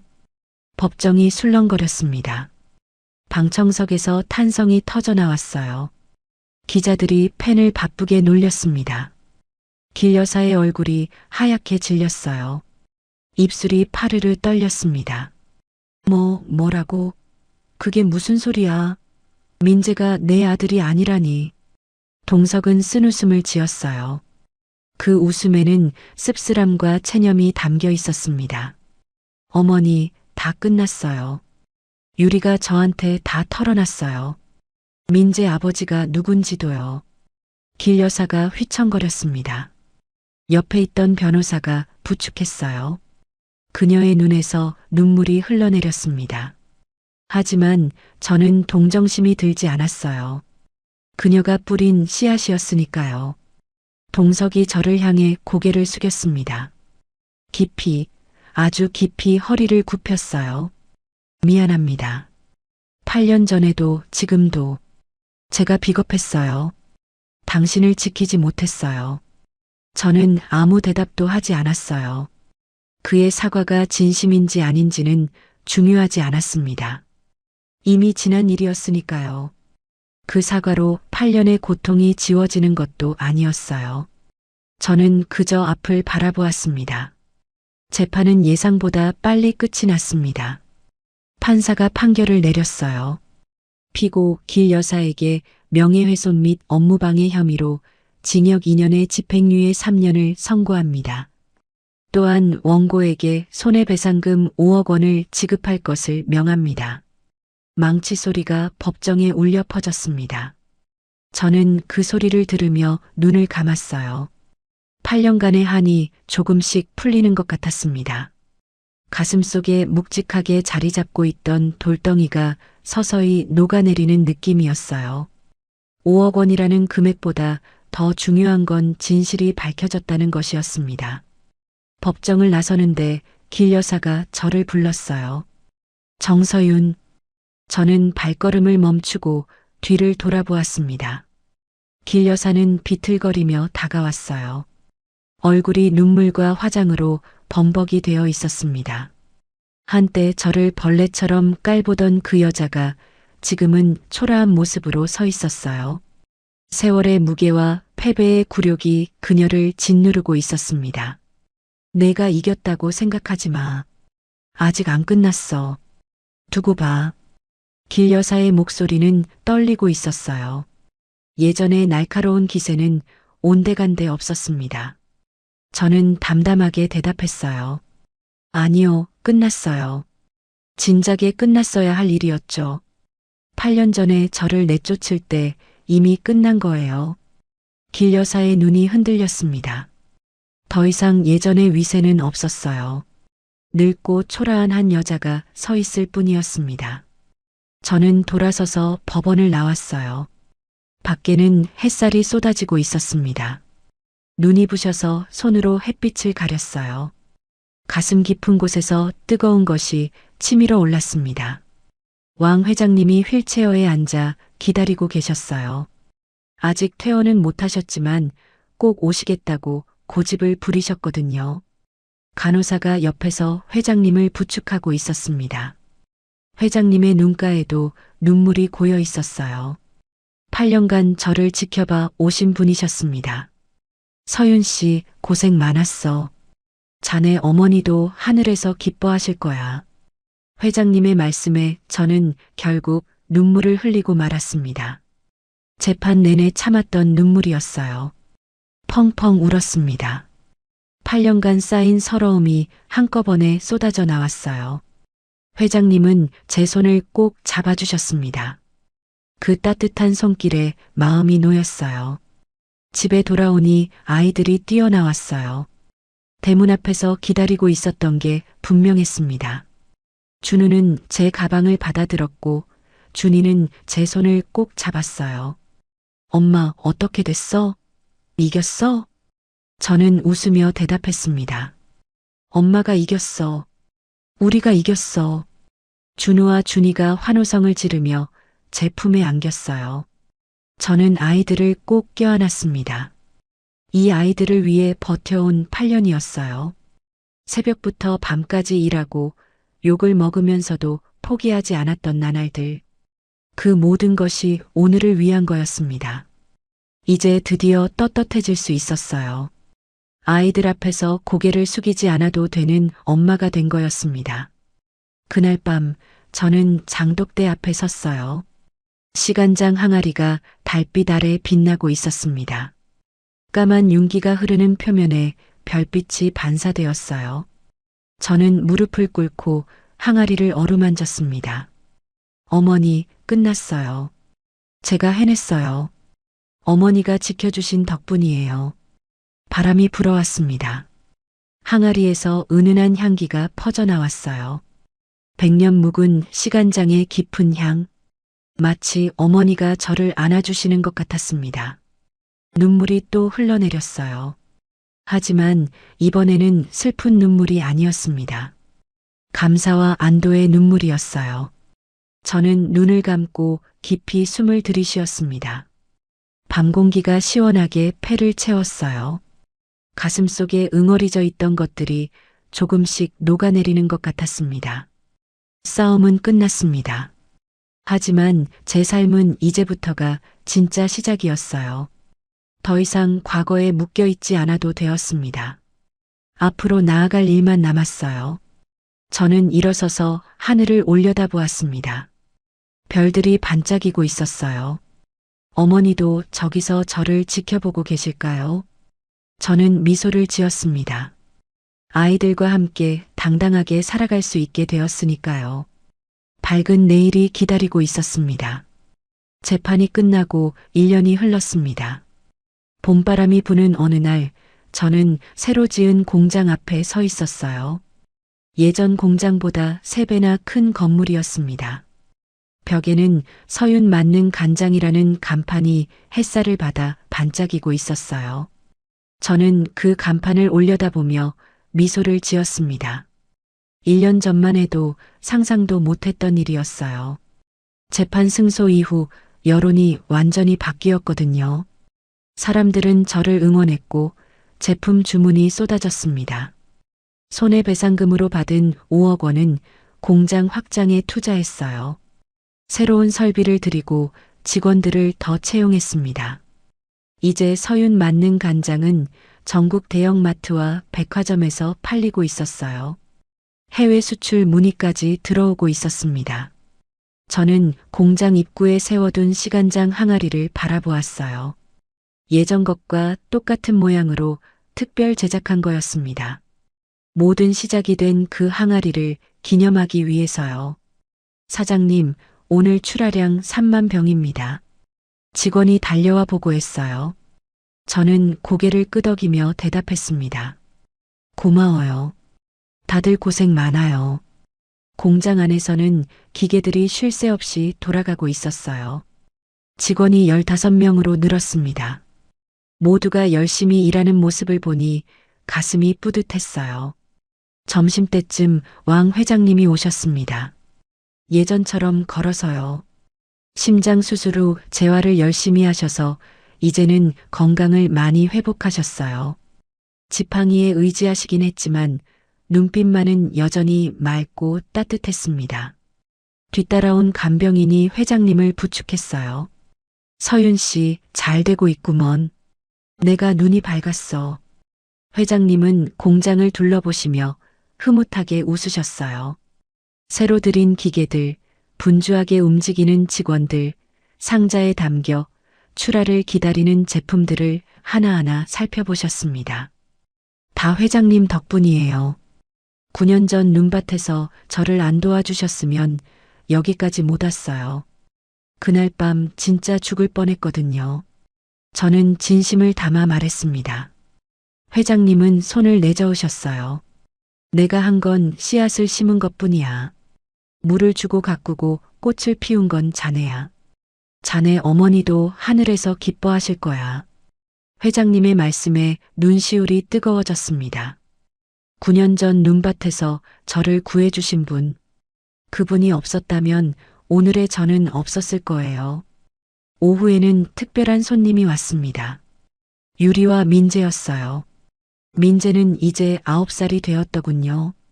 처음 봤을 때보다 훨씬 밝아진 얼굴이었습니다. 이마에 있던 상처 자국도 거의 사라졌어요. 통통하게 살이 오른 볼이 건강해 보였습니다. 손에는 예쁘게 포장된 과일 바구니를 들고 있었어요. 언니, 안녕하세요. 늘 감사한 마음에 찾아뵈었어요. 유리가 조심스럽게 인사했습니다. 1년 전과는 완전히 다른 모습이었어요. 단정하게 머리를 묶고 수수한 옷을 입고 있었습니다. 눈빛도 차분해졌어요. 저는 고개를 끄덕였습니다. 1년 전 제가 약속을 지켰거든요. 유리와 민재가 동성내 집에서 나올 수 있도록 도와주었어요. 변호사를 연결해주고 임시로 머물 곳도 마련해 주었습니다. 민재 학교 전학도 도와주었어요. 그게 제가 할 수 있는 전부였습니다. 민재야, 학교는 재미있어? 제가 물으니 민재가 수줍게 웃었어요. 네, 친구들이랑 잘 지내요. 엄마랑 둘이 사니까 좋아요. 아이의 말에 가슴이 찡했습니다. 이 아이도 어른들의 잘못 때문에 고생했어요. 이제는 행복하게 살았으면 좋겠다고 생각했습니다. 유리는 작은 가게를 열어 분식을 팔고 있었어요. 크게 성공한 건 아니지만 제 손으로 돈을 벌며 살고 있다고 했습니다. 예전에 오만했던 모습은 찾아볼 수 없었어요. 고생이 사람을 바꾸는 모양이었습니다. 언니, 정말 감사해요. 제가 뭘 어떻게 갚아야 할지. 유리가 고개를 숙였어요. 저는 담담하게 대답했습니다. 갚을 필요 없어요. 민재 잘 키우세요. 그게 다예요. 유리의 눈에 눈물이 고였습니다. 저는 더 이상 그녀를 미워하지 않았어요. 미워할 힘을 쓰기보다 제 삶을 사는 게 나았으니까요. 유리에게서 들으니 동석은 회사가 완전히 망해서 지금은 작은 식당에서 일하고 있다고 했어요. 길 여사는 집을 팔아 조그만 아파트로 이사했다고 합니다. 예전의 호화로운 생활은 꿈처럼 사라진 거였어요. 인과응보라는 말이 떠올랐지만 저는 더 이상 그들에게 관심이 없었습니다. 그냥 제 앞길만 보고 살면 그만이었어요. 저녁 때 집에 돌아오니 아이들이 저녁 준비를 하고 있었습니다. 준우가 밥을 짓고 준이가 반찬을 차리고 있었어요. 아이들은 어느새 9살이 되어 있었습니다. 키도 훌쩍 자라서 제 어깨에 닿을 것 같았어요. 제가 힘들 때 곁에서 응원해준 아이들. 엄마 잘 될 거야 하고 손을 잡아주던 그 작은 손들. 이 아이들이 없었다면 저는 버티지 못했을 거예요. 엄마, 오늘 밥 내가 했어. 맛있게 됐어. 준우가 자랑스럽게 말했어요. 솥뚜껑을 열자 김이 모락모락 피어올랐습니다. 고슬고슬하게 잘된 밥이었어요. 우와, 진짜 맛있겠다. 고마워, 아들. 우리 준우 언제 이렇게 컸어? 저는 준우의 머리를 쓰다듬어 주었어요. 아이가 쑥스러운 듯 웃었습니다. 준이는 제가 좋아하는 시금치나물을 무치고 된장찌개까지 끓여 놓았어요. 엄마, 나도 칭찬해줘. 준이가 삐죽입을 내밀었어요. 저는 웃으며 딸도 안아주었습니다. 식탁에 둘러앉아 밥을 먹으며 하루 이야기를 나누었어요. 서윤 맞는 간장으로 양념한 불고기가 맛있었습니다. 내가 만든 간장으로 만든 반찬을 아이들이 맛있게 먹는 모습을 보니 뿌듯했어요. 준우는 학교에서 달리기 1등을 했다고 자랑했고 준이는 그림 대회에서 상을 받았다고 했습니다. 아이들의 제잘거림을 들으며 저는 행복을 느꼈어요. 이렇게 평범한 저녁 식사가 얼마나 소중한지 예전에는 몰랐던 것들이었습니다. 함께 밥을 먹고 웃고 이야기를 나눌 수 있다는 것. 그것만으로도 충분히 감사했어요. 밤이 되어 아이들을 재우고 저는 장독대로 나갔어요. 보름달이 떠 있었습니다. 달빛 아래 시간장 항아리가 고요히 빛나고 있었어요. 저는 항아리 앞에 앉았습니다. 검은 윤기가 흐르는 표면을 어루만졌어요. 이 항아리 하나로 여기까지 왔습니다. 친정 어머니가 물려주신 100년 묵은 시간장. 이것만은 지키겠다고 다짐했던 그날 밤이 떠올랐어요.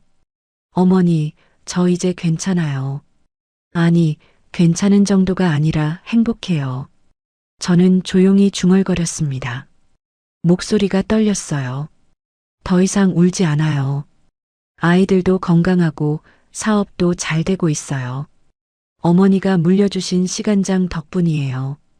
이 항아리가 저한테 용기를 줬어요. 포기하지 말라고, 다시 일어나라고. 바람이 불어왔습니다. 나뭇잎이 살랑거리며 소리를 냈어요. 마치 어머니가 대답해 주시는 것 같았습니다. 저는 눈을 감았어요. 지난 9년이 주마등처럼 스쳐 지나갔습니다. 시집살이의 고통, 깨진 장독대 앞에서 울부짖던 밤, 눈밭에서의 절망, 왕 회장님의 구원, 시장 바닥에서 장을 팔던 날들, 홈쇼핑 생방송의 떨림, 가짜 뉴스로 무너질 뻔했던 순간 법정에서의 승리. 그리고 마침내 찾아온 평화. 쉽지 않은 길이었어요. 하지만 포기하지 않았기에 여기까지 올 수 있었습니다. 어머니가 물려주신 시간장이 저를 지켜주었어요. 이 항아리만 있으면 다시 시작할 수 있다고 믿었거든요. 그 믿음이 저를 살린 거였습니다. 저는 눈을 뜨고 하늘을 올려다보았어요. 별들이 반짝이고 있었습니다. 어머니도 저기 어딘가에서 저를 지켜보고 계실까요? 분명 웃고 계실 거예요. 딸이 잘 해냈다고, 자랑스럽다고. 어머니, 이 시간장 저희 준우랑 준이한테도 물려줄게요. 대대손손 이어지도록요. 저는 항아리를 꼭 안아주었습니다. 차가운 표면에서 따뜻한 온기가 느껴지는 것 같았어요. 다음 날 아침, 저는 아이들과 함께 새 공장의 개업식에 참석했습니다. 왕 회장님도 오셨고 직원들과 거래처 사람들도 많이 왔어요. 취재진도 몇 팀 와 있었습니다. 테이프 커팅을 하며 사진을 찍었어요. 카메라 플래시가 터질 때마다 준우와 준이가 제 손을 꼭 잡았습니다. 사장님 한 말씀 해주세요. 취재진이 요청했어요. 저는 마이크를 잡고 짧게 말했습니다. 이 자리에 오기까지 많은 분들의 도움이 있었습니다. 앞으로도 정직하게 좋은 제품으로 보답하겠습니다. 박수 소리가 터져 나왔어요. 저는 고개를 숙여 인사했습니다. 자, 다 같이 파이팅! 제가 외치자 모두가 따라 외쳤어요. 준우와 준이도 씩씩하게 소리쳤습니다. 저는 아이들의 손을 꼭 잡았어요. 이 아이들과 함께라면 어떤 어려움도 이겨낼 수 있을 것 같았습니다. 햇살이 따사롭게 내리쬐고 있었습니다. 봄꽃들이 활짝 피어 있었어요. 공장 앞 화단에는 제가 직접 심은 철쭉이 붉게 피어나고 있었습니다. 모든 것이 새롭게 시작되는 계절이었어요. 저는 깊이 숨을 들이쉬었습니다. 꽃향기와 간장향이 섞여 코끝을 간지렸어요. 9년 전 눈밭에서 쫓겨났던 그 여자는 이제 없었습니다. 맨발로 눈 위에 서서 하늘을 원망하던 그 여자는 사라졌어요. 지금 여기 서 있는 건 당당하게 자기 삶을 살아가는 한 여자였습니다. 두 아이의 엄마이자 한 회사의 대표이자 100년 시간장을 지켜낸 사람. 뒤를 돌아보지 않을 겁니다. 앞으로만 나아갈 거예요. 아이들과 함께, 시간장 항아리와 함께 어머니가 물려주신 그 유산을 대대손손 이어갈 거예요. 새로운 시작이었습니다. 그리고 이번에는 행복한 시작이었어요. 끝이 아니라 새로운 이야기의 첫 페이지였습니다. 100년 시간장처럼 깊고 진한 삶이 기다리고 있었어요. 오늘의 사연 어떠셨나요? 사연이 마음에 닿았다면 더 좋은 사연으로 찾아뵐 수 있도록 구독과 좋아요를 눌러주세요. 그리고 사연의 주인공을 위한 따뜻한 말씀도 댓글로 부탁드립니다. 여러분의 오늘을 응원합니다. 인생 소풍이었습니다.